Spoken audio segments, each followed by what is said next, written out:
안녕하십니까. 안녕하세요. 오늘 수시 설명회 맡은 부천청소학원 전략실장 강신우입니다. 감사합니다.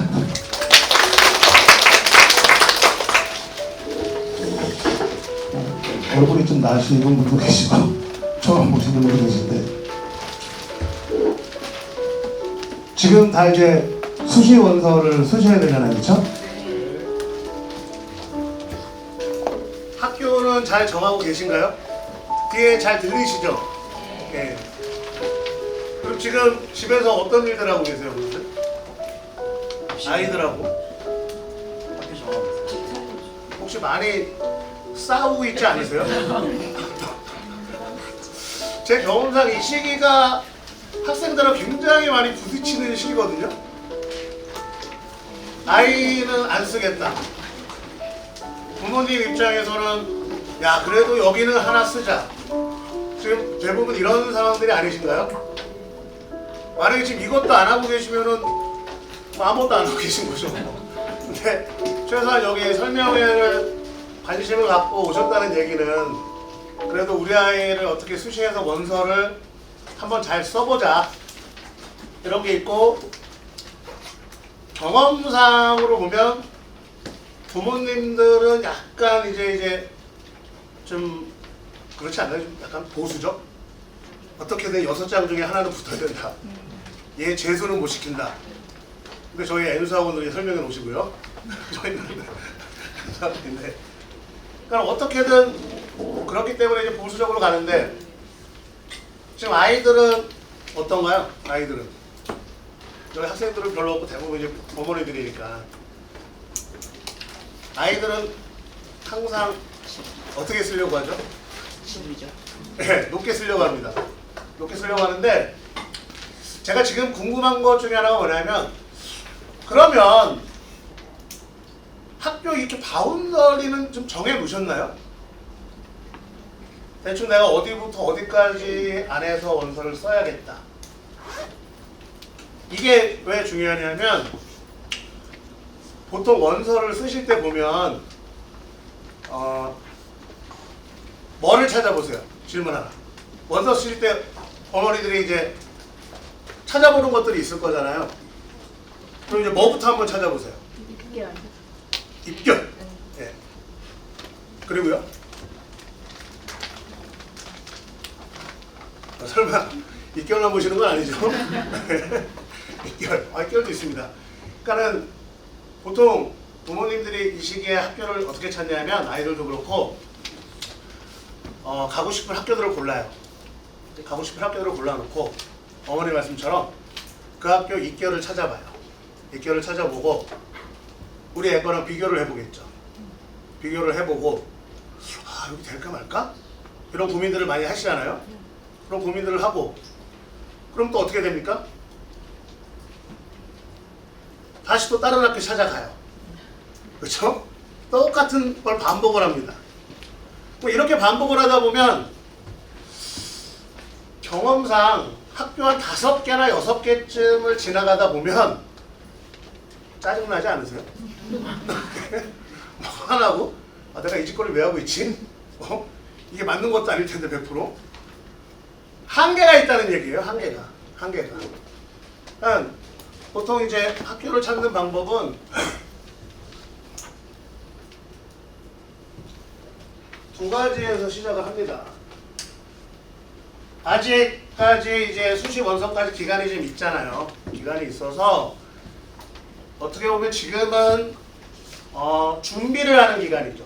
준비를 하는 기간. 그리고 8월 말부터 이제 어느 정도 잡고 들어가고, 마지막 최종 결정은 언제쯤 하셔야 되죠?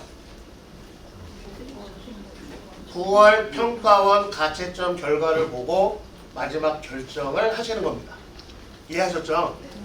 그러니까 지금은 준비 단계이기 때문에 저기 수시를 몇 장을 쓰죠? 저희 6장 쓰잖아요. 그렇죠? 특수대 빼고. 그럼 지금 준비할 때는 6장을 준비하면 될까요? 아닙니다. 지금은 범위를 좀 넓게 잡으세요. 범위를 넓게 잡으시고, 그리고 여러 개를 준비하세요. 15개가 돼도 좋고 12개가 돼도 좋고 20개가 돼도 좋습니다. 좀 준비를 해 놓으시는 게 중요합니다. 근데 준비를 하실 때 보통 대부분은 대학부터 시작하면 제가 방금 전에 말씀드린 것처럼 입결을 확인합니다. 그러니까 대학교 들어가서 입결을 확인하고 수시 모집 요강을 비교해 보고 작년 거랑 올해 거랑 그리고 나서 아 이거 지원해도 되나 판단을 하시겠죠. 자 근데 이 메커니즘으로 지원을 결정을 하려고 하면 네 가지 동일 조건이 있어야 됩니다. 첫 번째가 뭘까요? 모집 인원이 똑같아야 됩니다. 작년하고. 그렇죠? 두 번째가 뭘까요? 모집 요강이 변동이 없어야 됩니다. 여기까지는 참고할 만하죠. 왜냐면 작년하고 모집 인원도 똑같고 그 다음에 요강도 바뀐 게 없어요. 반영 점수도 똑같이 반영을 한대요. 근데 제가 조건 몇 개라고 말씀드렸어요? 네 개잖아요. 이 두 개는 불가능합니다. 나머지 두 가지 조건이 뭐냐면 경쟁률이 똑같아야 됩니다. 작년하고. 마지막 하나는 뭐냐면 이거 아예 불가능하죠. 지원자가 다 똑같아야 됩니다. 그쵸? 그러니까 참고는 하시는 건 맞아요. 맞는데 내가 나중에도 말씀드리겠지만 최소 2년에서 3년치는 같이 비교를 해보셔야 돼요. 그 이유는 제가 이따 말씀드릴게요. 그러니까 이렇게 해서 가능한가 아닌가 따져보고 그럼 그 다음 학교 또 이렇게 해서 따져보고 또 그 다음 학교 따져보고 하면 이거 못할 짓이에요. 또 실제로 이제 원서 쓸 때가 되면 막 짜증이 나가지고 실제로 그러세요. 애한테 야 대학 네가 가지 내가 가냐? 네가 안 하세요. 진짜로 그렇게 됩니다. 그래서 제가 오늘 말씀드리는 쪽은 뭐냐면 이 부분입니다. 원서의 시작은 정시 경쟁력부터 출발한다 라고 보셔야 돼요. 왜일까요? 수시로 6장을 써서 내가 붙으려고 하는데 생각해보세요. 내가 정시로 갈 수 있는 대학을 굳이 수시로 원서를 쓸까요? 써야 될까요? 않습니다. 그러니까 내가 수시를 써서 가고 싶은 대학은 내가 정시로 갈 수 없기 때문에 수시로 가고자 원서 쓰는 거 아닙니까? 그렇죠? 그럼 그 출발점을 찾기 위해서는 가장 기본적으로 선행돼야 되는 게 뭐냐면 그럼 내가 정시로 어디를 갈 수 있는데? 라는 거죠.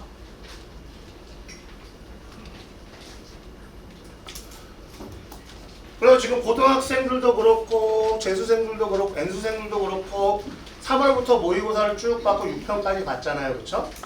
그럼 매달 모의고사를 보면서 그 성적을 가지고 대략 정확한 건 필요 없습니다. 대략적으로 대략적으로 이 점수면은 어디를 갈 수 있을까?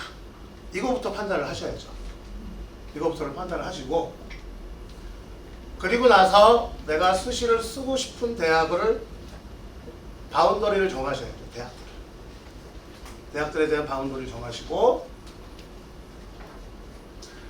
대학의 바운더리를 정한 다음에 전형하고 학과를 정하는 겁니다.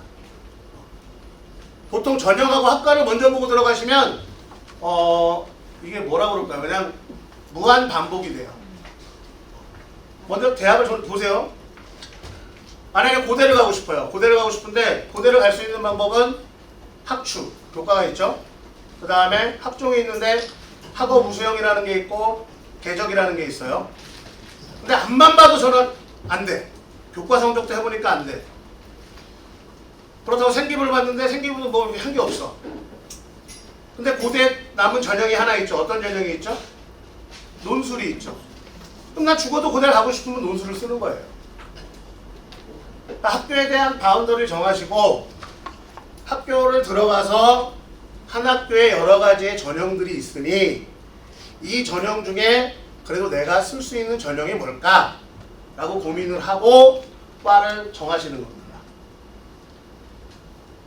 근데 대부분 학교는 그냥 놔두고 전형도 그냥 어디서 들은 것만 갖고 막 하고 있고 그러다 보니까 이게 계속 골치 아픈 일이 되는 거예요. 그러니까 이런 원칙을 좀 갖고 계셔야 됩니다. 그래야 후보 학교들의 바운더리를 정할 수가 있어요.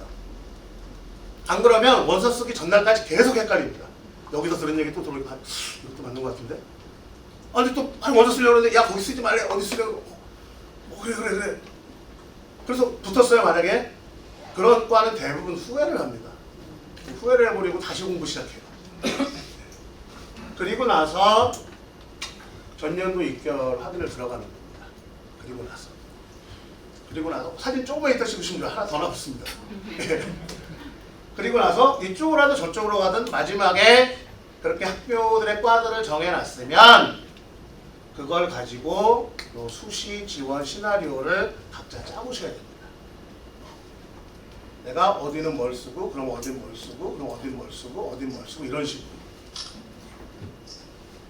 이런 식으로 시나리오를 짜놔야 이게 왜 중요하냐면 아직은 저희가 시간이 좀 있어요. 아직은 좀 시간이 있는데 대략적으로 8월 말 전에는 이런 시나리오들을 여러 개를 짜놓으시는 게 좋아요. 그래야 나중에 9월 평가원 보고 나서 바로 결정을 하고 원서를 쓰실 수가 있어요. 근데 이런 준비를 안 해놓고 있으면 그때 가서도 지금하고 똑같은 고민하실 거잖아요. 그럼 언제 가서 학교 찾고 입결 찾고 다 하실 거예요. 이런 부분이 있다는 거죠.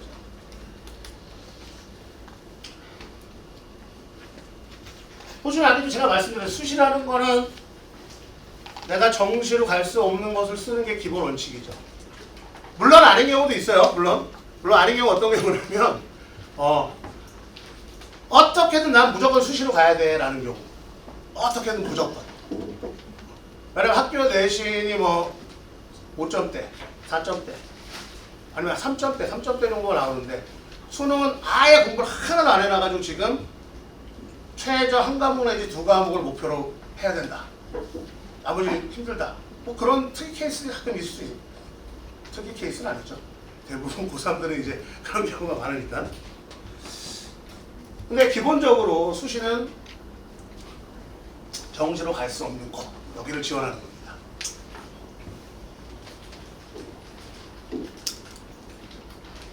왜 얼굴들이 어두우세요? 여기까지는 얼굴이 좀 밝으셔야 됩니다. 왜 우리 아이가 정시를 갈 수 있는 것보다 좋은 데 갈 수 있다니까는 좋은 거잖아요. 수시 카드가. 아니 정시로 갈 수 있는 것보다 수시로 더 좋은 데 가는 건데 왜 안 좋아요? 좋으시죠? 근데 문제는 뭐냐? 자, 이 중에 제가 질문 드릴게요. 그럼 우리 애가 정시로 어디 갈 수 있어? 알고 계신 분? 알고 계신 분? 손 한번. 이게 문제인 거죠. 대부분 모르세요. 우리 애가 정시로 어느 대학 갈 수 있나를 모르니까 이거 뭐 수시를 어떻게 써야 되는지 기준도 안 잡히는 거죠. 그러니까 아이들과 분명히 이걸 얘기를 하셔야 됩니다. 애들은 지 좋은 것만 내세우지 지 안 본 거는 얘기를 안 하거든요.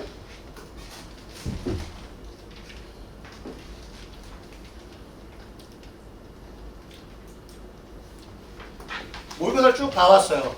쭉 3월부터 3월, 5월, 6월, 7월을 봤어요. 모의고사 보고 나서 자 이제 우리 너가 정시로 어디 갈 수 있는지 한번 서로 얘기를 해보자 라고 대화가 시작이 됩니다. 그럼 이 예시에 나온 아이 같은 경우 요걸 이제 정시 가는 대학이라고 보시면 어디를 가장 잘 봤죠? 3월이죠. 그렇죠? 근데 부모님들이 보기에 우려되는 부분은 언제죠? 7월이죠. 여기서부터 이제 싸움이 나기 시작합니다. 애는 그러면 엄마 그래 3월 거로 해. 3월에 내가 여기 갈 수 있대. 3월 보니까 나 중대는 갈 수 있대. 이거 내가 실수한 거야. 나 절대 이런 일 벌어지지 않아. 이렇게 얘기하죠. 근데 제가 아까도 말씀드렸다시피 지금은 6장을 정하는 게 아니죠. 그렇죠? 범위를 넓게 보라고 그랬죠, 제가. 범위를 넓게 해가지고 다 잡아주세요. 3월부터 7월까지를 넓게 봐가지고 여기부터 여기까지 대학의 범위를 펼쳐주세요. 펼쳐주고 후보를 골라두세요. 왜? 어차피 부평 보고 결정할 거니까. 지금은 넓게 바운더리를 잡는 시점이다. 이해하셨죠? 네, 여기까지. 그래서 각 목표를 보고 나서 뭐 저희 이투스도 있고 다른 데도 있고 들어가면은 대략적으로 그 점수가 다 입력이 되면 정시에서 어느 정도 갈 수 있습니다. 이런 판단들을 다 해줍니다. 그게 100%다 맞는 건 아니지만 대략적인 판단을 해주기 때문에 그걸 보고 아 우리 아이가 어느 정도로 갈 수 있겠구나. 여기 학생들도 내가 어느 정도 갈 수 있겠구나. 이런 판단을 좀 하는 게 중요합니다. 먼저.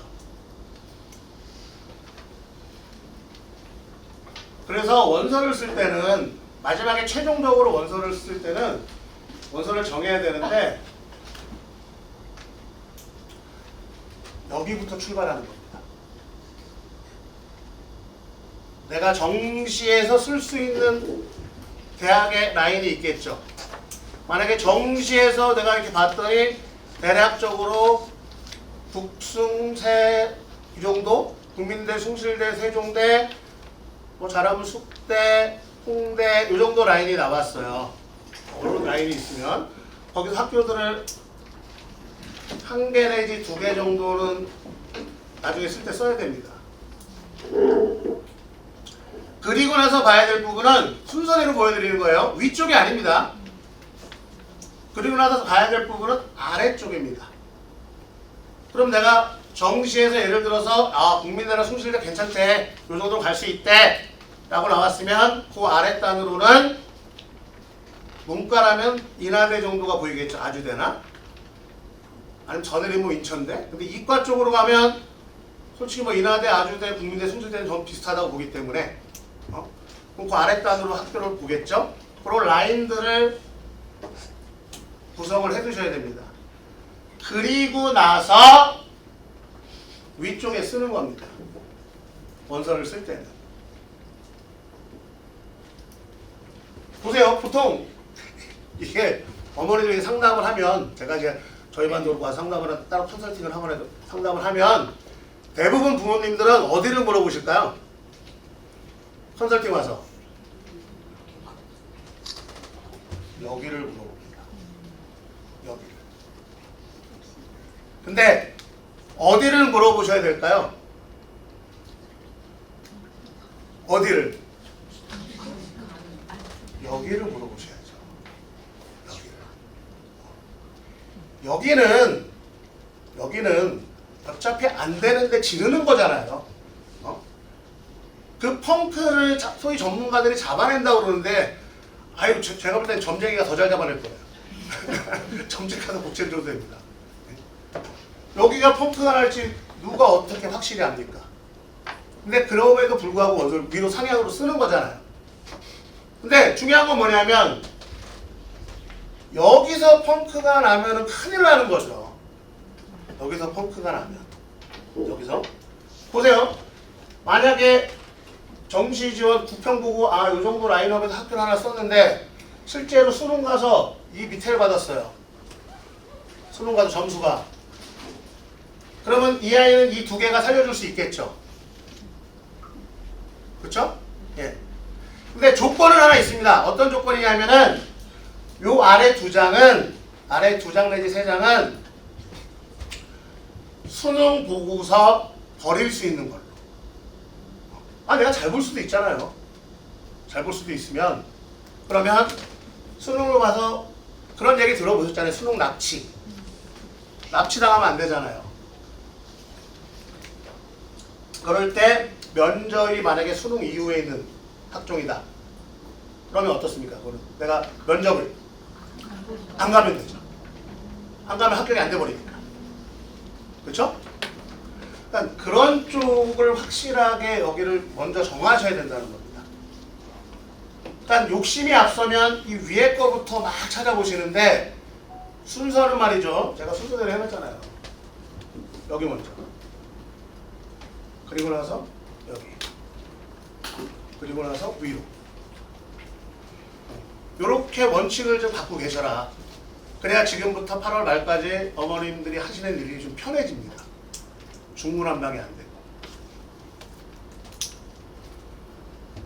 어차피 최종 지원은 9월 모평을 보고 나서 그걸 기준으로 해서 정하시면 돼요. 정하시면 돼요. 근데 명심하실 건 대부분 내가 이 선택을 한다고 생각하시는데 선택이 아니라 버리셔야 됩니다. 버리셔야 돼요. 경쟁을 하고 있으면 우리 조건이 얘가 좀 좋으니까는 다 나를 만족시킬 수 있는 조건은 없어요. 그때는 조건이 안 좋은 것부터 빼세요. 그런 식으로 버려 나가셔야 됩니다. 그래서 7월, 8월 동안 내가 모아둔 게 있으면 이제 하나씩 제거를 해나가는 겁니다. 그래서 보통 2개에서 4개 정도 준비하시고 여기도 준비하시고 학교들을 준비해 두세요. 한 20개가 돼도 상관없습니다. 언제 다 빼냐고요? 우리 아이들은 보기보다 까다롭습니다. 여기 가자 그러면 여기는 너무 멀어요. 이래 버려요. 그러면 시간 다 빼요 알아서. 신경 쓰셔도 되고 일단 후보를 넓게 갖고 계시고 그리고 이렇게 이제 후보군을 나왔으면 그리고 나서 이제 하나씩 입결을 찾아가면서 내가 여기 쓸만하네, 여긴 좀 세겠네, 여기는 너무 아까운가 이런 것들을 학교 입결을 보면서 찾아보시면 돼요. 그러면 그 전형을 찾아보고 내가 쓸만한 전형을 찾아서 이 과를 골라보자 라고 해놓고 비교를 하셔야죠.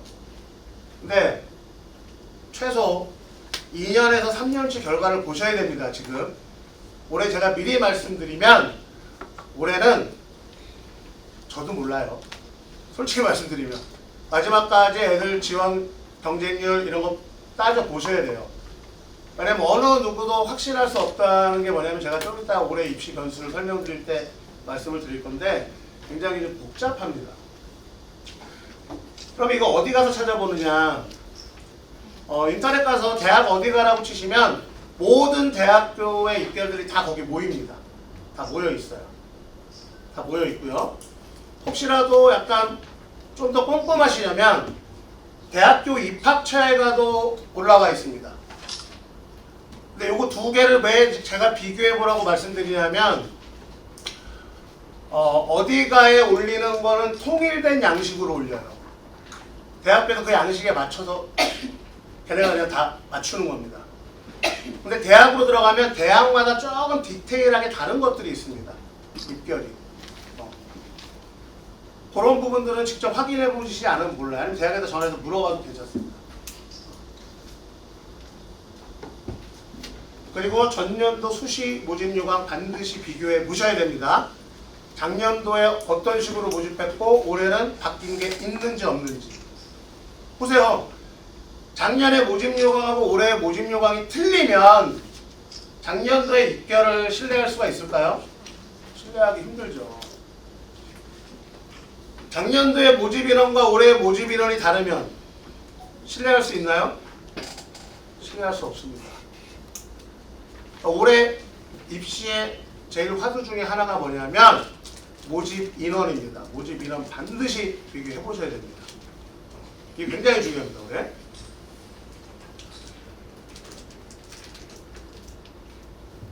자, 그럼 입결을 어떻게 보는 거냐?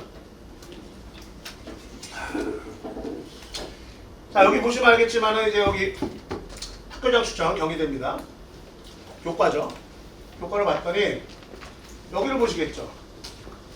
50% 컷, 70% 컷 이렇게 올라와 있어요. 이렇게 올라와 있는데 자, 여기 보시면 알겠지만 보통 이거 보면 뭐부터 보세요, 아무래도. 야, 우리 애가 스트리트 어디야 하고 어디부터 보세요? 제일 낮은 게 어디지? 제일 높은 게 어디지? 이거 보실 거 아니에요, 그렇죠? 저도 그렇게 봐요.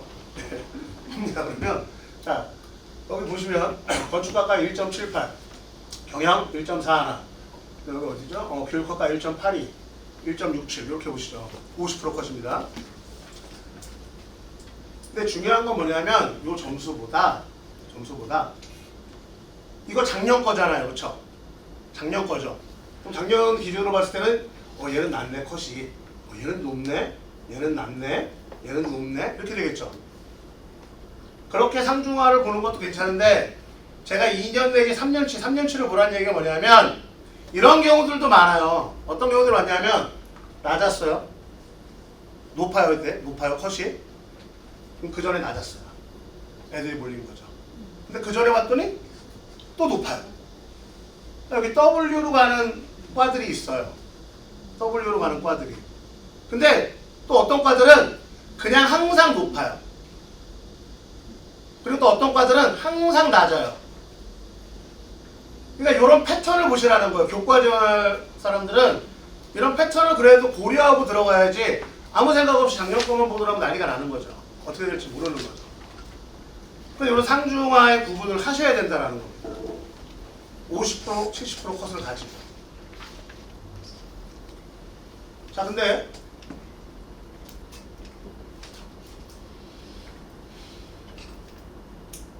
이게 하나가 빠졌군요. 하나 빠진 거는 제가 말로 설명드리겠습니다. 이게 교과잖아요. 그럼 경희대에 똑같은 네오라고 있어요. 네오라고 학종이죠. 학종도 50% 컷과 70% 컷을 보시는 게 중요합니다. 이걸 봐서 뭘 보는 게 중요할까요? 학종은.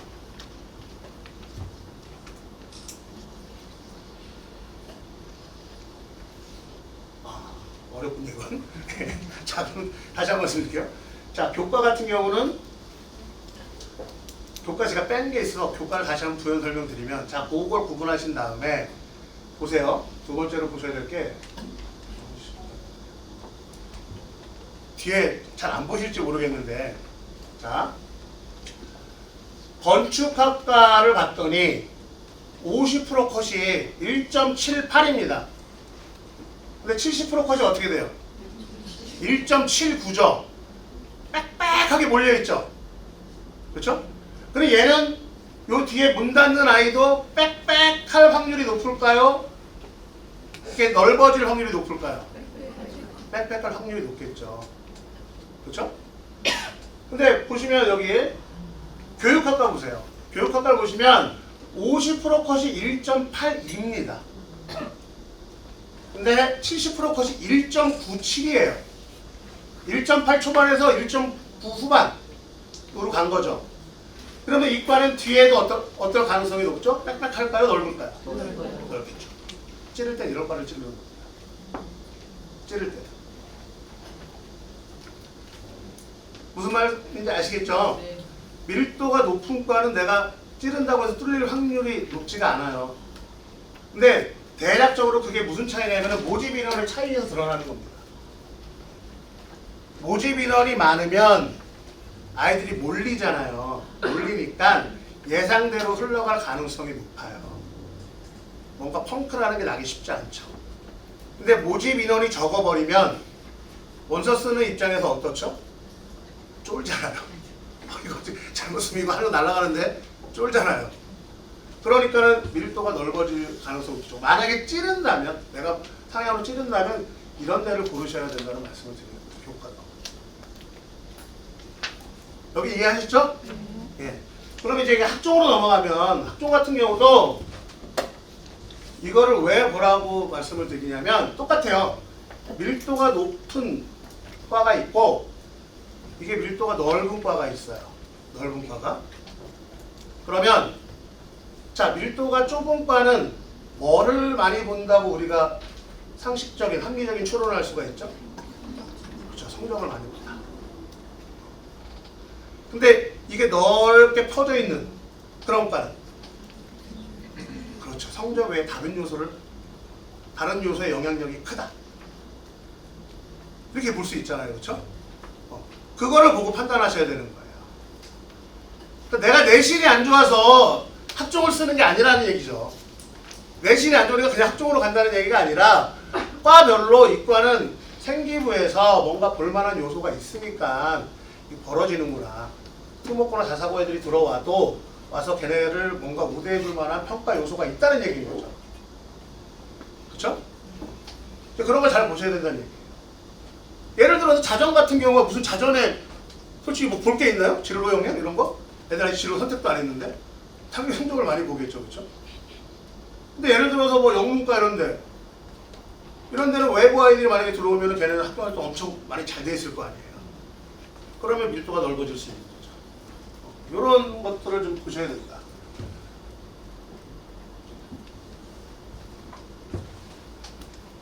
그래서 아까 말씀드린 경향성을 제가 이제 3년치를 봐야 되는 이유를 이렇게 쭉 건드릴 것 같고 본 건데, 보시면 알겠지만 어때요? 자, 중어중문과 25년도, 24년도, 23년도 순입니다. 제가 쫙 랭킹을 해놓은 거예요. 자, 미커 보세요. 24년도에 제일 높았죠. 그랬더니 25년도에 어땠어요? 7도 뚝 떨어졌죠. 그죠? 애들이 겁나 더 못 쓴 거죠. 못 쓰니까는 뭐 올해 예상해 볼 때 저기는 좀 올라갈 거라고 좀 예측을 해보는 게 좀 상식적이지 않을까요? 저기보다 더 떨어질 것 같지는 않은데요. 이런 일들이 벌어지는 거니까 3개년도를 학교별로 이렇게 상중하를 체크해 보시라는 얘기를 하는 거예요. 제가. 응용통계 같은 경우는 계속 1, 2, 3등 안에 있잖아요. 얘는 계속 상위권에 속해 있는 거죠. 이런 식으로. 거기도 보면 생물공학 같은 경우는 계속 꾸준하게 자기 커트라인을 유지하고 있고, 그러니까 이런 것 경향성을 좀 보는 게 중요하다. 물리학과 같은 경우는 계속 그냥 요 정도 레벨로 쭉 이어지고 있구나. 그럼 올해도 이런 패턴으로 가겠구나. 이런 정도는 좀 생각해 보시는 게 좋지 않을까. 이걸 정할 때.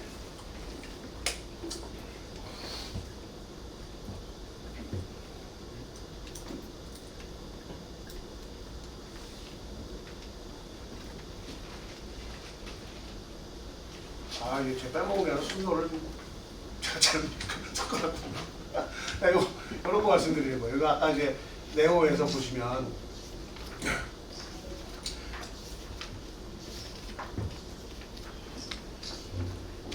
보세요. 자전 같은 경우는 이거 학종인데도 50하고 70% 컷이 0.04밖에 차이가 안 나죠. 근데 영어 영문 같은 경우는 2.32에서 3.5 하나. 차이가 꽤 크죠. 그렇죠? 이런 것. 그러면 어느 과가 그래도 생기부에 따른 영향력으로 좀 결과를 바꿔낼 수 있겠구나. 전제 조건은 생기부가 좋아야 됩니다. 그냥 단순히 내신이 안 좋다고 해서 쓰는 게 아니라는 말씀을 드리는 거예요.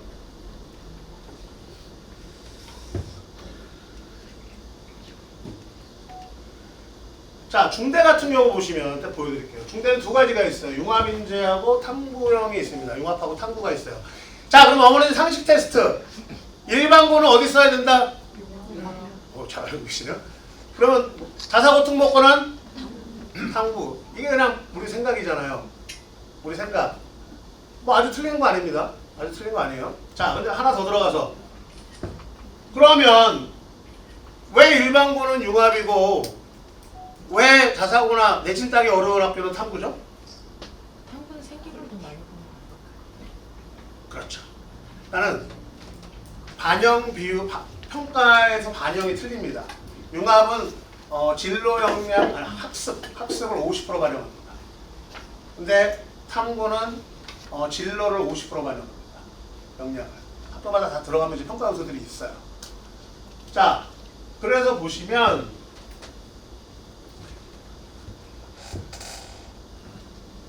자, 융합하고 탐구를 보시면 어때요, 어머니들? 어느 쪽이 전반적으로 내신이 낮아요? 탐구가 전반적으로 낮죠. 그렇죠? 탐구가 전반적으로 낮습니다. 낮아서 근데 일부 과는 제외하고요. 그리고 나서 갭을 보시면 융합보다 탐구 쪽이 일반적으로 좀 갭이 벌어져 있죠. 그렇죠? 그렇기 때문에 탐구는 뭔가 내가 여기를 지원하는 아이는 단순히 내신이 안 좋아서라고 생각하시면 안 되고 내가 생기부에 있는 내용을 가지고 중대를 갈 만한 뭔가의 역량을 입증할 수 있어. 이런 아이들이 쓰는 거라는 거죠. 단순히 내신이 안 좋아서라고 생각하시면 안 된다는 거예요. 일반고 아이들도 여기 써가지고 붙는 애들 꽤 있어요. 왜? 생기부가 자신이 있으니까. 이거 보시면 자 저쪽이 융합하고 한 건데 차이를 제가 쭉 뽑아봤어요. 차이를. 요 두 개는 약간 좀 이상하죠, 그렇죠? 요 두 개 약간 이상한 거 빼고 나머지 차이는 꽤 이쪽이 서류와 면접으로 뭔가를 바꿔볼 만한 그런 전형이다 라는 거죠. 그러니까 내가 중대를 골랐어요. 중대 학종을 써야 되겠어. 학종에 어느 정도 경쟁력이 있는 것 같아. 근데 내신은 좀 그렇지만 내가 그래도 비교과로 뭔가 할 수 있어. 난 잘해놨어. 라고 하면 일로 가는 거죠. 이해하셨죠? 근데 나 내신도 안 되고 나 비교과도 한 거 없는데 근데 중대는 꼭 써야 돼.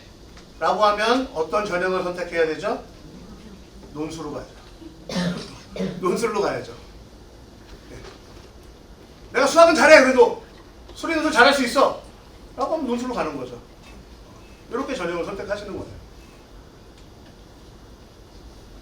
그리고 탐구형은 면접이 있고 융합형은 면접이 없습니다. 그 전년도에 바뀌었었는데 또 바뀌었어요. 그렇기 때문에 탐구형은 면접, 그 다음에 생기부 이 두 가지의 영향력이 많이 들어가는 곳이다. 이해하셨죠? 네. 그리고 국제물리학과 같은 경우는 제가 찾아봤거든요. 찾아봤더니 이거는 그냥 단순히 사고가 난 거였습니다. 그 전년도에는 다른 패턴을 찾아갔어요. 근데 애들이 겁먹고 안 쓴 거예요. 겁먹고 융화를 안 쓴 거예요. 융합형 같은 경우는 학업 역량을 50% 반영하지만 탐구형 같은 경우는 진로 역량을 50% 반영하는 차이가 있다. 이런 차이로 인해서 이런 지원 성향이 나타나는 거다.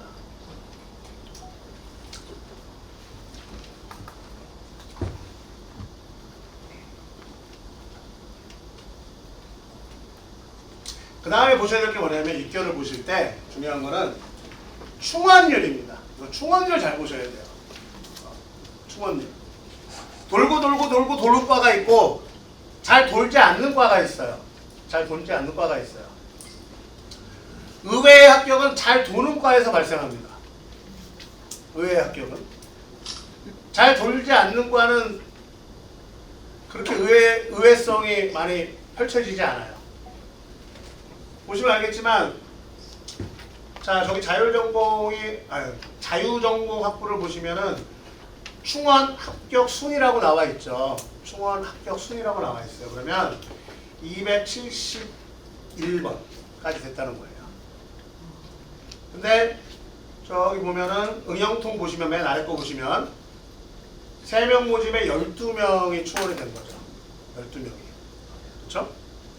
그럼 숫자로 보면 위에 게 훨씬 좋아 보이는데 충원율을 보셔야 됩니다. 자, 자유전공은 271명이 더 붙은 거예요. 근데 응용통은 12명이 더 붙은 거죠.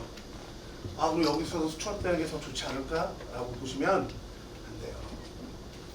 퍼센트로 보시면 자유전공은 144% 돈 거예요. 근데 응용통은 400% 돈 거예요.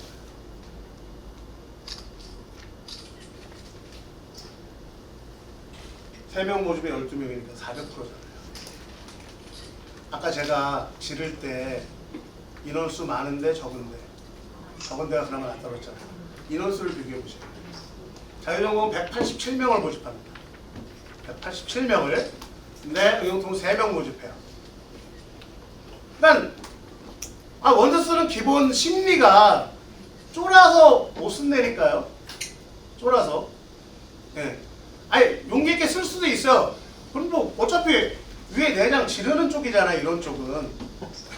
이건 점쟁이가 뭐 맞춰주는 거랑 우리가 하는 거랑 뭐 차이가 별반 다를 것 같진 않은데 이제 그걸 보고 낮은 과를 생각하지 마시고 내가 만약에 위에 내장을 선정을 할 때는 자신 있게 뭐 인기과라고 해도 저렇게 소수의 인원이 있는 과는 한번 해볼 만하다는 겁니다. 된다는 게 아니라 위쪽으로 한다면 저런 과를 골라서 들어가야 된다. 대단히 모집구는 좋아하지 될 수가 없어요. 작년도에 무전공이 많이 생긴 이유가 무전공이 생겼고 올해 이제 어느 정도 가다듬고 들어가는데 대학들이 저한테 설명 들으신 분 알 거예요. 대학들이 무전공을 되게 좋아합니다.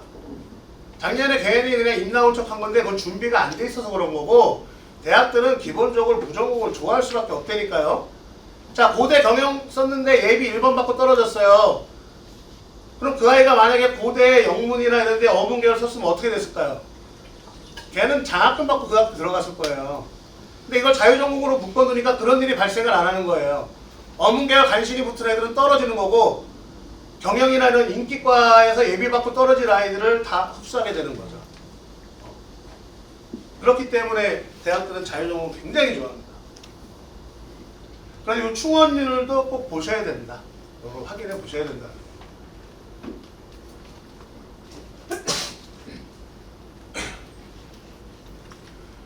그래도 이 충원율을 확인하시는 이유 중에 하나는 뭐냐면, 원서 쓸 때 모의 지원 하시잖아요. 그렇죠? 뭐 진학사든 여기 들어서 모의 지원 하실 거 아니에요. 그럼 우리 아이가 지금 여기 지원자 중에 몇 등입니다 이렇게 나오잖아요. 그렇죠? 그럼 만약에 자유전공에 158명을 모집해요. 올해. 근데 작년 충원율이 271명이에요. 아니 144명이에요. 그러면 합쳐가지고 몇 등으로 계산하고, 아, 난 이 등수 안에 들어야 그래도 문 닫고 들어가겠구나 라는 계산이 쓰는 거겠죠. 근데 여기서 함정 하나가 있습니다. 함정 하나가 뭐가 있냐면, 함정은 여러 가지가 있죠. 왜냐면 모집 이론이 똑같으면 다를 수도 있고. 근데 제가 그 모의 지원했을 때 순서의 함정을 말씀드리는 건, 모든 지원생들이 다 진학사를 이용하는 건 아닙니다. 그렇죠? 그러니까 대략 여기다가 곱하기 0.7 정도는 해주셔라. 그 정도로 보수적으로 좀 볼 필요가 있다. 내가 무조건 좀 돼야 될 과라고 생각을 하면, 위쪽이 아니라 아래쪽이라고 생각을 하면 그래도 곱하기 한 0.7 정도는 해주고, 그 등수 안에 드는 걸 봐야 이걸 보수적으로 잡는다는 거고 이제 판단할 수 있는 거지, 그냥 안쪽으로 이렇게 당겨가시면 안 된다는 말씀을 드리는 거죠. 이건 제 원칙입니다.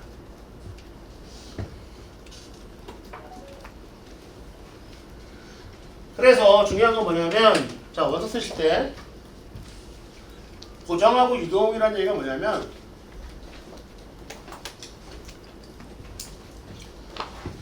반드시 내가 여기 써야 돼 라는 거에 있을 수도 있고, 근데 반드시 써야 된다는 게 상향일 수도 있고, 무조건 붙어야 될 수도 있잖아요. 그렇죠? 그러니까 고정값을 잡아 놓으셔야 됩니다. 그리고 애들도 분명히 지가 쓰고 싶은 대학 다 있잖아요. 여기는 저 죽어도 써야 됩니다. 여기 안 쓴다 그냥 우리가 원서 안 쓸 거예요. 재수할 거예요. 막 그런 얘기 하는 분 있지 않나요? 써보고 안 되면 재수할 거예요. 막 이런 얘기 하잖아요. 나는 이 고정과 유동을 정해놓는 게 왜 중요하냐면, 이거 안 정해두시면 수시 원서 접수 마감되는 그날까지 계속 왔다리 갔다리 하실 거예요. 왔다리 갔다리. 그러면 고정을 먼저 정해두세요. 고정을 먼저. 여기는 내가 써야 된다. 그래, 그거는 제가 학원에서 막 상담하고 재밌는 게 뭔지 아세요? 상담하고 보냈어, 컨설팅하고 보냈어요. 나 원서 접수했니? 그럼 나중에 지가 다 결제하고 나타나서 저는 요렇게 했으면 다시 까요. 지가 쓰고 싶은 걸 다 써버린 거죠. 그래도 가끔 나타나요. 그렇죠? 안 되면 한 번 더 할 거예요. 막 나중에 후회하죠. 그래서 후보군을 제가 아까 쭉 시나리오 짜면서 정하라고 그러셨잖아요. 학교 라운드를 딱 정하시는데, 자, 반드시 쓰고 싶다, 꼭 써야 된다, 이건 그냥 고정값으로 잡아두세요. 이건 어차피 쓸 거란 말이죠. 이거 하고 고민할 이유 없잖아요. 반드시 나 이거 써야 된다는데 뭐 어떡할 거예요. 그러면 이제 나머지를 조합을 잘 구성하셔야죠. 나머지 유동의 조합을. 유동의 조합을 잘 하셔야 되는데, 자,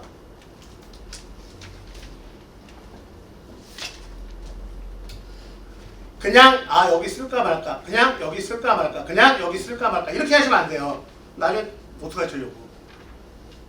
대결 구도를 만들어 두세요. 유형을. 나는 경희대 직윤 아니면 중대 직윤, 둘 중에 어딜 쓰지? 이런 고민. 왜? 경희대하고 중대 직윤 교과의 차이는 뭐죠? 최저가 다르잖아요. 최저가. 경희대는 2합 라인이고 중대는 3합 라인이잖아요. 그쵸? 근데 내가 지금 수능에 자신이 없어. 교과를 써야 되는데 대신은 쓸만한데 자신이 없어. 근데 어딜 쓰지? 3합은 도저히 힘들 것 같은데? 근데 9평을 갔단 말이죠. 근데 3합 충분히 맞춰요.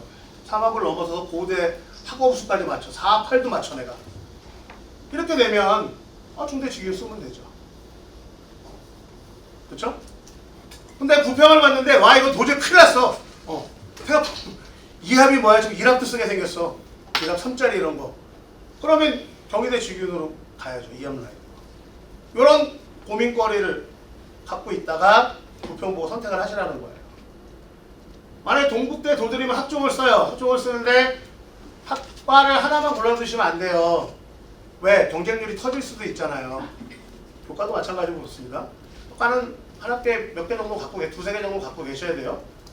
그래서 어디를 쓰지? 하고 에너지 신소대 작년을 봐서는 그럴 것 같은데 라고 했는데 마지막에 9월 평가원 보시고서 그리고 나서 마지막까지 인원하고 경쟁률을 보시고서 그리고 이 둘 중에 하나를 골라야죠. 얘는 얘가 되셨죠? 이런 식으로 자 학교를 쓰고 싶은데 숭실대, 한양대, 숭실대 보험을 하나 걸어놔야 될까? 이런 생각을 하고 있어요. 내가 9평 보기 전까지는 대략적으로 보니까는 건대, 동국대 요 정도는 정시 경쟁력이 나왔어요. 6평까지 보니까. 그럼 고민되잖아요. 왜냐? 건대, 동국대보다 밑에 라인이 숭실대잖아요. 그렇죠? 그럼 숭실대 하나 보험을 걸까? 아니면 그거 걸지 말고 그냥 한양 하나 더 질러? 하고 있다가 9평을 봤는데 9평 가채점 성적을 보니까 야 정시에서 중대 정도로 가겠는데 라고 하면 얘기가 틀려지죠. 그렇죠? 그럼 굳이 숭실대 쓸 필요가 있나요? 없죠. 건대나 동국대 하나 쓰겠죠. 밑에 레벨. 그러니까 이렇게 구도를 가지고 있어야 된다는 거죠. 구도를 가지고. 그래야 나중에 9평 보고 나서 유동 1에서 내가 하나 픽, 유동 2에서 하나 픽, 3에서 픽 해가지고 원서를 쓰게 됩니다. 안 그러면 마지막까지 계속 헤매신다니까요. 수많은 학교들을 계속 돌아다니면서 사람이 할 짓이 아닙니다. 그거. 그러니까 이렇게 유형의 조합을 갖고 계셔라. 요게 시나리오다. 그래서 최종적으로 6장을 나열해서 유동의 조합 중에 한 장을 골라가지고 9월 5평을 보시고 그리고 버릴 건 버리시고 남은 거 가지고 원서를 쓰셔야 된다 라는 겁니다.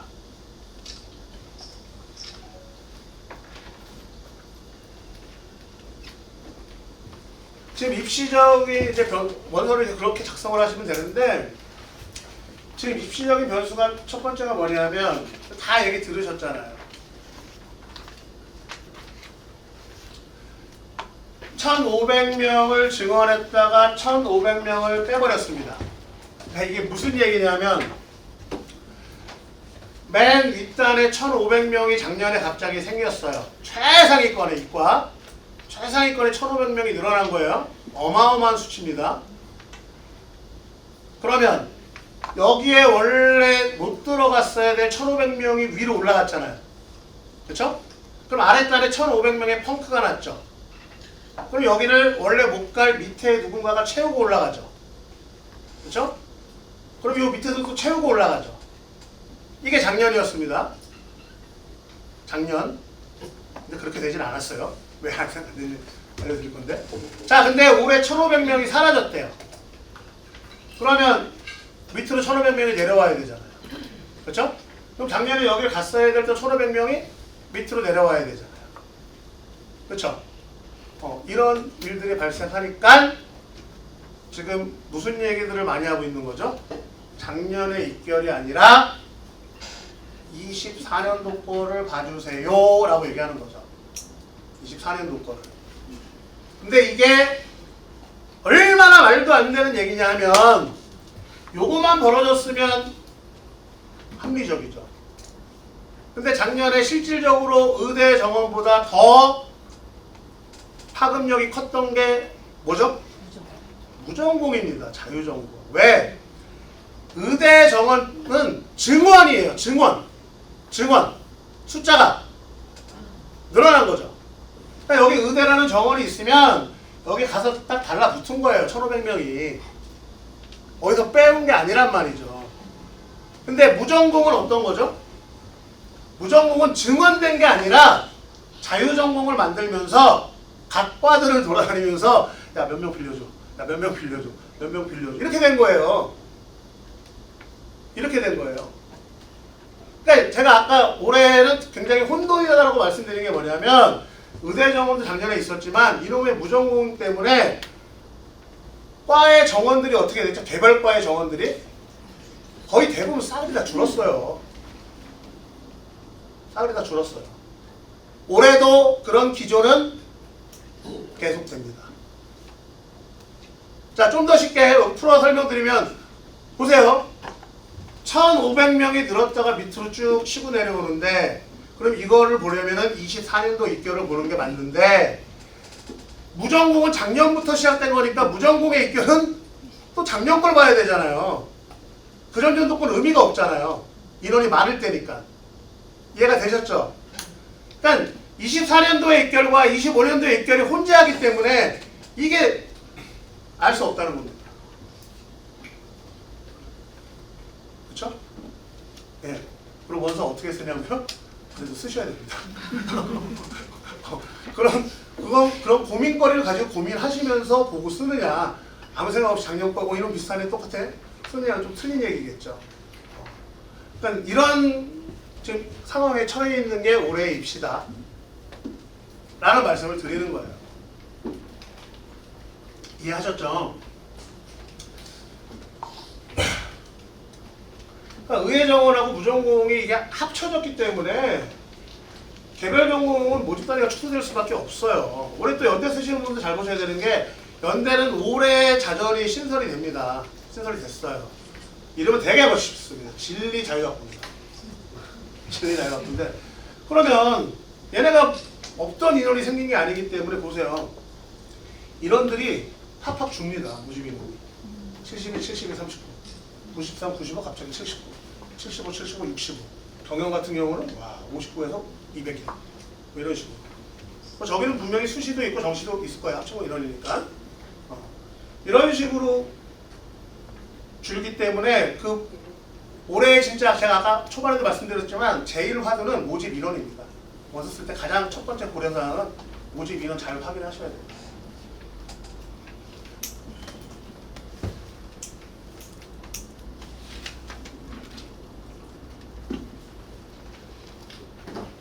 무전공도 보시면 이제 제가 설명을 드렸으니까 표를 보시면 아시겠지만 고대 학업부 수련 같은 경우 인원수가 어때요? 24, 25, 26을 쭉 해놨어요. 한양대도 마찬가지고 쭉 해놨는데 25랑 26은 인원의 변동이 그렇게 크지 않아요. 큰 과도 있지만 그렇죠? 그러니까 단순히 모집 인원하고 비교하려면 작년 걸 보는 게 좋은데 근데 또 24년도 걸 보래. 왜 1,500명 밑으로 내려오니까 그럼 24년도 거 봤더니 이거 모집 인원의 차이가 갭이 크죠, 그렇죠? 갭이 크잖아요.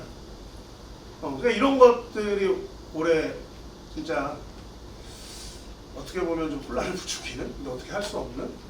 그래서 어떻게 써야 되느냐 이런 거죠. 뭐 반드시 붙어야 되는 과다라고 하면 보수적으로 쓰셔야 되고, 내가 그래도 이건 좀 위로 지르는 과다 하면은 이거는 그냥 용기 있게 지르는 게 맞다. 왜? 애들 쫄아서 못 쓴다니까요. 쫄아서 잘 못 쓴다니까요. 좋은 과들. 그런 상황이다. 그리고 이제 무전공을 쓰실 때는 좀 주의하실 게 있어요. 자유전공 쓸 때는 유형 1하고 유형 2가 있습니다. 일반적으로 유형 1은 모든 과를 다 선택할 수 있어요. 대학마다 두 개 돼 있거든요. 근데 유형 2는 정해져 있어요. 내가 쓸 수 있는 과가. 그리고 인원이 많아지면 지원자가 많으면 성적자로 자릅니다. 자기가 원하는 과를 못 갈 수도 있어요. 그건 대학 그걸 꼭 보셔야 되는데, 예를 들어 건대 같은 경우 두 가지가 있죠. 여기 자전이 있고 KU 자유전공이 있고 문과대학 자유전공이라고 있어요. 그러면 KU 자유전공은 다 할 수 있습니다. 수의학과랑 아마 사범대랑 뭐 의료과 빼고. 그러니까 이 KU 자전으로 들어가서 유형원으로 들어가서 아이들이 선택할 수 없는 과는 뭐냐면 1학년 때부터 전공이 시작되는 과는 할 수가 없는 거예요. 그래서 의대나 이런 데는 못 가는 거예요. 사범대는 1학년 때부터 전공이 시작되니까. 근데 문과대학은 그럼 여기는 다 갈 수 있겠다라고 생각하잖아요. 근데 건대 입시요강을 보면 이렇게 나와 있겠니까요. 문과대학 자유전공학부 때 미커랑 문科는 안 돼. 선택이 안 돼. 이렇게 들어가 있어요. 그러니까 매년 확인하셔야 돼요. 매년. 이 조건이 바뀔 수 있거든요. 한 대 이렇게 돼 있어요. 그러니까 근데 아이들이 이걸 처음에 몰라요. 모르고 2학년 올라갈 때 알게 되는 경우가 태반이에요. 아무 생각 없이 갔다가.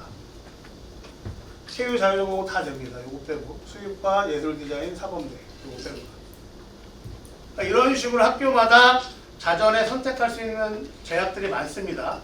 특히 인하대학교 잘 보셔야 되는데 인하대학교 되게 많습니다. 인천 지역에 제가 말씀드리면 작년에 대대적으로 개편되면 무슨 자유전공이 되게 많아졌어요. 자유전공이 되게 많아지면서 그 자유전공마다 선택할 수 있는 과들이 다 지정되어 있습니다.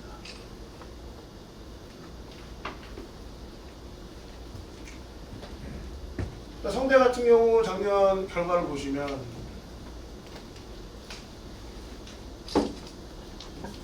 교과입니다. 교과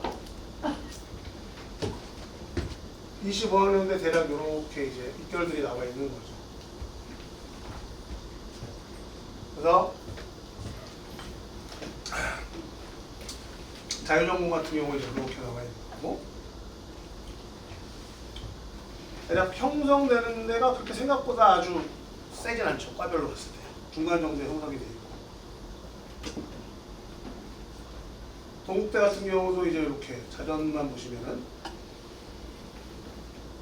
근데 동국대 같은 경우는 아셔야 되는 게 교과라고 해도 뭐가 중요하죠? 동국대랑 건대 같은 경우는 교과 쓰실 때 주의하셔야 될 게 생기부가 굉장히 중요합니다. 생기부가 거기 생기부를 학종처럼 근데 이제 또 하나 주목하실 게 상위권에서 주목하실 건 뭐냐면 이겁니다. 첨단 분야. 이게 상위 15개 대학만 놓고 봤을 때 그래서 381명 적지 않은 숫자입니다.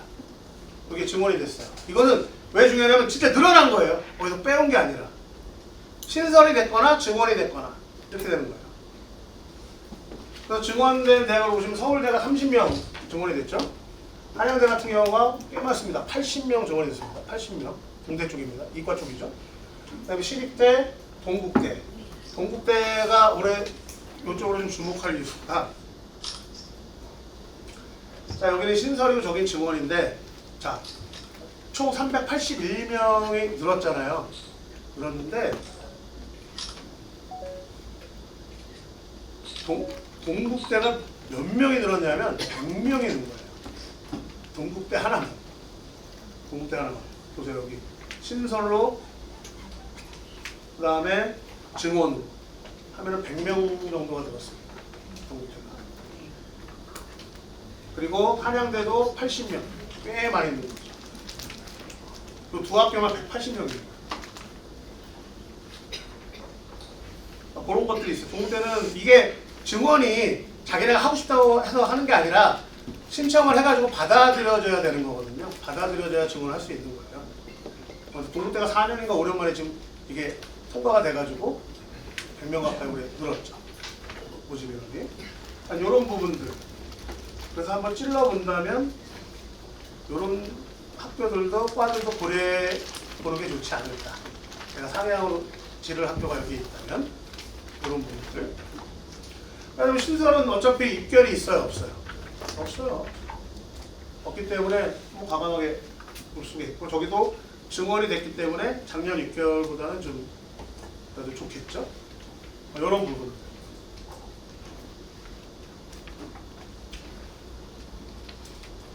그 다음에 이제 올해 최저학력 기준. 경희대 같은 경우는 논술 전형에서 나온 건데 저희가 학종도 안 되고 교과도 안 되면은 남아있는 게 뭐밖에 없죠? 논술이잖아요. 그렇죠? 논술은 정말 제가 우스갯소리로 말씀드리는 게 대한민국의 논술하고 제일 많은 데가 어딜까요? 강남이죠. 그렇죠? 논술하고 제일 많은데. 그럼 대한민국에서 논술 합격률이 제일 낮은 데는 어딜까요? 강남입니다. 대한민국에서 재수하고 제일 많은 데가 어딜까요? 강남입니다. 거기 아이들은 이미 논술 전형 고3 아이들이 난 논술 쓸 거야 하고 들어가는 순간 논술 안 되면 난 재수할 거야 이 각오로 들어가는 거예요. 그러니까 논술 전형이 있는 대학들을 보세요. 지방대는 하나도 없어요. 부산대, 경북대 빼고 논술 전형이 있는 대학이 없어요. 다 수도권, 인서울에 있습니다. 수도권하고. 그러니까 논술은 한 방을 노리기 때문에 기본적으로 경쟁률이 대략 100대 1이라고 생각하시면 돼요. 그래서 저희끼리 뭐라 그러냐? 논술은 로또다. 근데 그 논술 왜 쓰냐? 첫 번째, 로또도 사야 당첨이 된다. 제가 번호만 갖고 있으면 뭐예요? 사야죠. 그렇죠? 두 번째, 논술의 최저 학력 기준을 다 맞춰라. 이게 포인트입니다. 네가 쓴 논술의 최저 학력 기준을 다 맞춰라. 네가 쓴 학종의 최저 학력 기준을 다 맞춰라. 왜냐? 논술에서 최저 학력 기준이 메디컬은 빼고, 메디컬은 뭐 천상천이니까 빼고요. 일반 계열로 봤을 때 고대가 가장 높죠. 고대가 4합 8입니다. 4합 8. 4개 영역 8이면 평균 2등급 나와요. 그럼 평균 2등급 나오면 우리 애가 정시에서 어디 갈 수 있을까요? 제가 볼 때 못 가도 경희대 이상은 갑니다. 못 가도 경희대, 중대 뚫립니다. 그 최저 맞추는 게 먼저죠. 그리고 여기 보여드린 건 뭐냐면 최저를 맞췄을 때 실질 경쟁률이 뚝뚝뚝 떨어집니다. 보이는 거는 뭐 70대 1, 80대 1이지만 실제로 최저 충족률을 보시면 보세요. 어우, 경쟁률이 뭐 153인데. 그렇죠? 근데 최저 충족률이 27%밖에 안 돼요. 여기가 2합, 2인가 3가 그러거든요. 그거밖에 안 되는데 그걸 맞춘 애들이 이거밖에 안 되는 거예요. 그럼 4분의 1도 뚝 떨어집니다. 경쟁률이. 그러니까 최저를 맞추면 실제 경쟁률도 떨어지고 경쟁률이 떨어지면은 그럼 붙어요? 라고 물어보시겠지만 아니 떨어지겠죠. 이것도 어마무시한 경쟁률인데 그래서 사람들이 모르는 거잖아요. 그러니까 이런 것들이 있다는 거죠. 이걸 보셔야 되고 우스갯소리 작년에 고대 논술을 저희 반에가 보낸 중에 예비 1번을 2명이 받았어요. 한 명은 고대 신소재 예비 1번, 한 명은 고대 영어 영문 예비 1번. 문과 이과 하나씩 받았는데 빠졌을까요? 안 빠졌을까요? 안 빠집니다. 왜? 고대 이상의 대학이 없어요. 메디컬 빼고. 연대랑 고대를 동시에 붙어가지고 얘가 연대를 가지 않는 한 빠질 일이 없죠. 그리고 이제 올해 논술을 고려하실 때 좀 유의할 게 형대가 약간의 형대가 매년 뭔가 꿈틀꿈틀 변화를 주는 학교라서 보시면 알겠지만 올해 성대 논술이 언어형, 수리형 이렇게 분리 모집합니다. 그러니까 이과에서도 공학 계열인데도 언어형으로 10명을 뽑아요. 참 희한하죠, 그렇죠? 아니 공대 가랬는데 왜 수학을 봐야지 언어형을 뽑냐 이거예요. 근데 잘 좀 보셔야 될 부분이 뭐냐면 최저 학력 기준 보시면 3합6이에요. 3합6인데 언어형 지원 시 수학 영역을 의무 반영한다. 3합6을 만들 때 수학 반드시 포함시켜 라는 단서가 있는 거죠. 그냥 저렇게 한 게 아니죠. 요거를 포함시켜놨어요. 근데 수리형으로 지원하면은 수학 반드시 포함 안 시켜도 돼. 수형 탐으로 해도 돼. 이렇게 되는 겁니다. 이해하셨죠? 그러니까 우리가 이과인데 한번 여기 노려봐야겠어. 수학을 못하니까 언어는 잘할 거 아니에요? 우리 이과인데 수학을 못하지만 영어, 언어는 잘하니까는 야 논술 써봐! 라고 했는데 수학 버리고 갔을 거 아니에요. 최저 맞출 때. 근데 수학을 포함시키래요. 그럼 최저가 안 되는 거죠. 요거를 좀 주의하실 필요가 있다. 또 주요 대학의 논술 일정을 제가 보여드리는 뭐냐면 여기 없는 대학도 많습니다. 근데 보통 논술이라는 전형은 수능 보고 바로 첫째 주말 그리고 두 번째 주말로 다 끝나요. 주요 대학들은. 그리고 12월 말쯤에 인하대하고 아주대가 있습니다. 번갈아 가면서. 거기 최저도 없어요. 그러면 이제 원서를 쓸 때 고민되는 부분이 이런 거잖아요. 주요 대학인데 겹쳐요. 학교들이 겹치잖아요. 쓰고는 싶은데 겹쳐서 못 쓰겠어. 결론부터 말씀드리면 겹쳐도 됩니다. 2장 쓰세요. 당일날. 단 최저가 다른 조합. 최저가 다른 조합. 학교 레벨과 최저가 다르면 금상첨화겠죠. 자, 예를 들어서 11월 15일 날 고대도 쓰고 싶은데 서강대도 쓰고 싶단 말이에요. 다른 데 쓸 데가 없으면 쓰세요. 왜? 최저가 달라요. 얘는 4합 8이고 얘는 3합 6인가 7일 거예요. 그렇죠? 높은 거 맞췄으면 고대 가서 보고 오면 되고 이거 못 맞췄으면 여기라도 가서 봐야 될 거 아니에요. 그러니까 이런 고민 끝에 나온 조합이라면 같은 날 2장을 쓰셔도 된다는 얘기예요. 만약에 여기도 보시면은 성대가 있고 경희대가 있어요. 경희대는 2합 라인이고 성대는 3합 라인입니다. 성대 맞췄으면 성대 가서 보고 오는 거고 성대를 못 맞추고 경희대를 맞췄으면 경희대 가서 보고 오면 되는 거예요. 이해하셨죠? 그러니까 이런 메커니즘으로 6장을 짜는 건 나쁘지 않다. 오히려 당일날에 2개 들어가는 게 좋다. 예를 들어서 숭실대 같은 학교가 땡과 같이 들어가 있어요.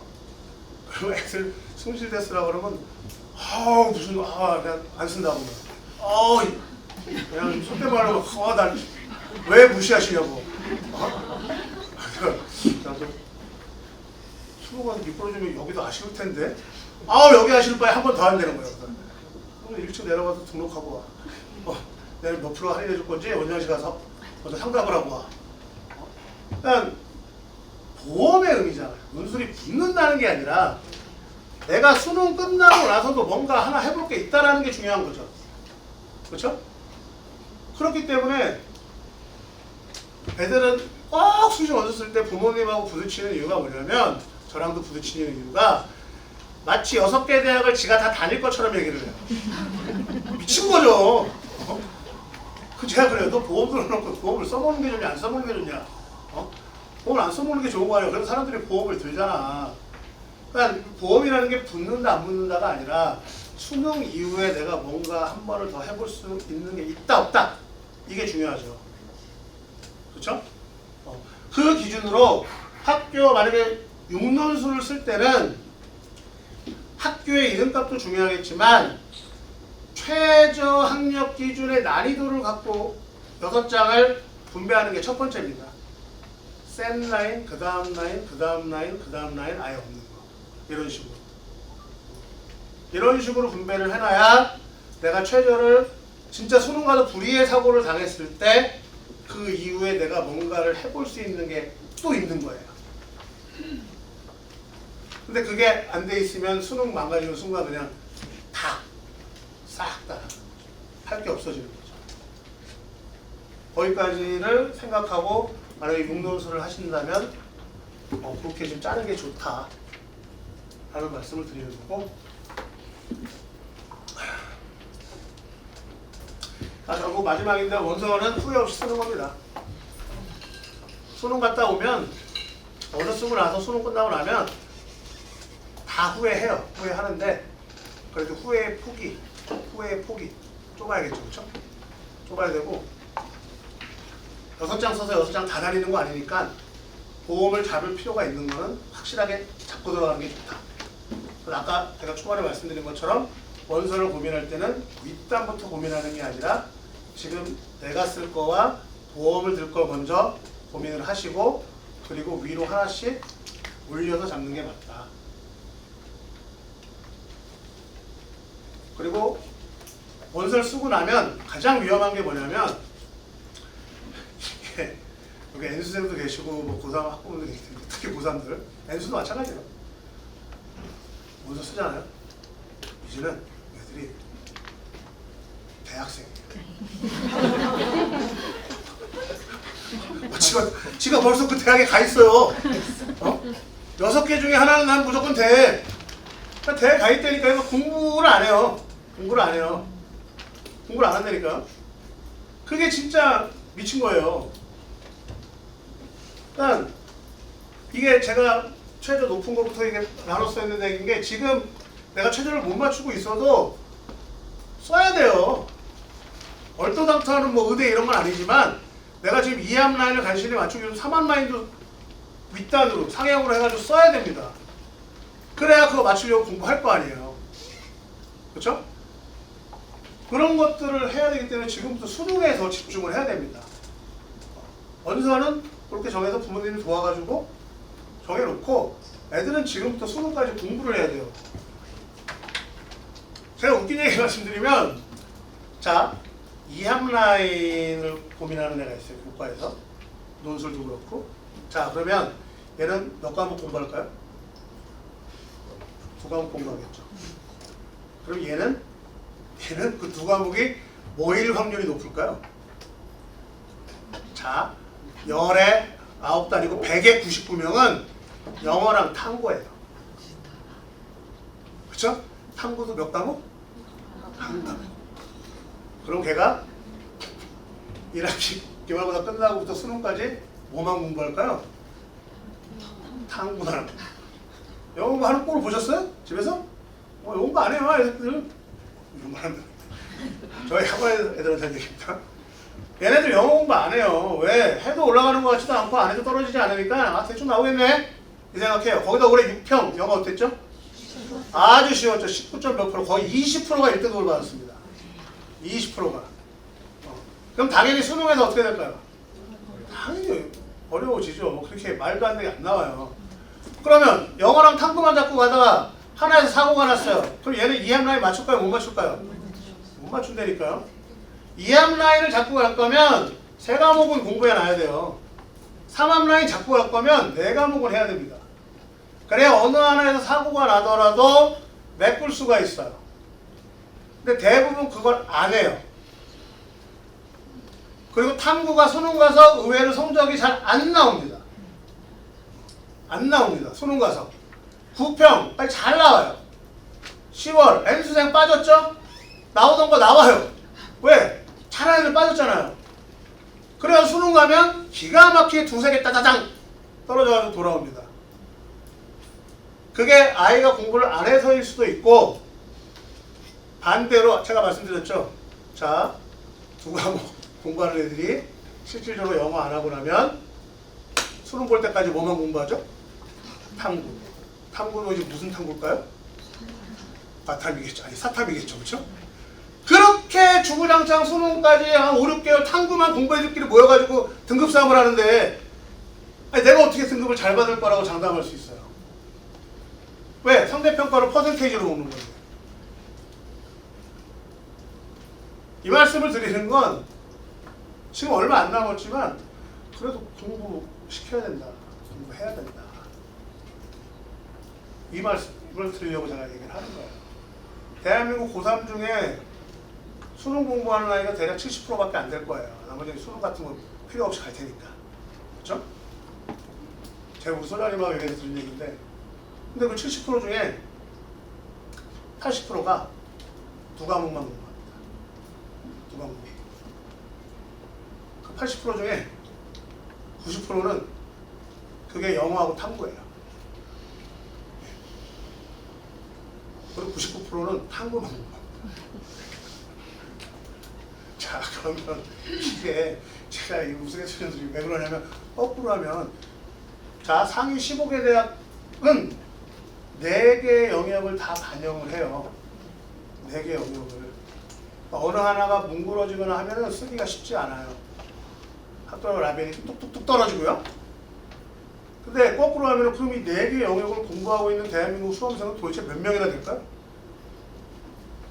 이게 포인트라는 말씀을 드리는 거예요. 지금 애들 공부 하나도 안 합니다. 고3 애들. 학교에서 공부 하나도 안 합니다, 지금. 왜냐면 학교 자체가 공부할 분위기 자체가 안 나옵니다, 지금. 그럼 수시로 6개 중 하나는 될 거라고 자신만만하기 때문에 뭐 공부 자체를 할 수 있는 분위기는 거의 없을 거예요. 이건 뭐 바뀌지 않는 진실이니까, 불편한 진실. 그런 부분들이 있기 때문에 그것들을 잘 생각해 보시고, 특히나 최저를 맞추는 게 1차 목표인 학부모님도 많을 거예요. 그러면 내가 최저를 맞추는 과목보다 하나 더는 반드시 잡고 가라. 그래야 나중에 어떤 사고가 나도 대처할 수가 있다 라는 거죠. 그런 부분들이 있습니다. 꼭 써야만 하는 원서 2장 선정을 하시고요. 그리고 쓰고 싶은 원서 2장 정도 써봐야겠죠. 네. 나머지 2장은 알아서 하시면 되겠죠. 자, 오늘 긴 시간 동안 고생하셨고요. 혹시 뭐 질문이나 이런 거 있으시면 제가 지금 받아드리겠습니다.